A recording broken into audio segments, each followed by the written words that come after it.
Is it okay to accept dinner invitation from a non-Muslim family?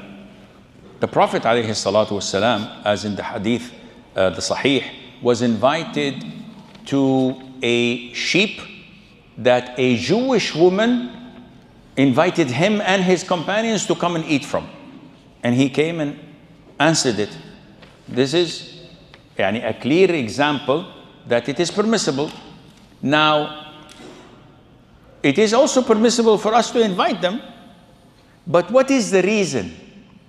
Is it just to be friends and to be buddies and besties? No.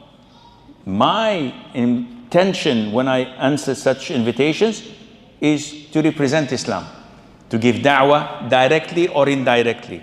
Likewise, when I invite them, to break the ice, because they think, oh, this Muslim family is a terrorist, they're going to blow us up. No, come to some sambusa, some shorba, and eat together and try to show them what Islam is, but not to be best friends and to hang out together and to invite their Christmas Eve turkey food and wear Halloween costumes, like I think it's soon Halloween and trick and treat. And what is Halloween?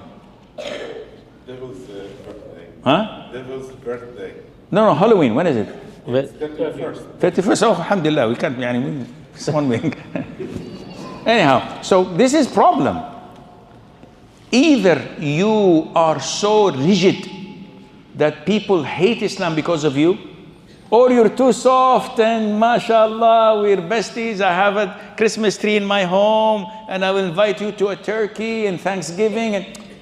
No, we're Muslims, we're proud of who we are, but when we invite or answer the invitation, it's for the sake of Allah to give da'wah, and Allah knows best.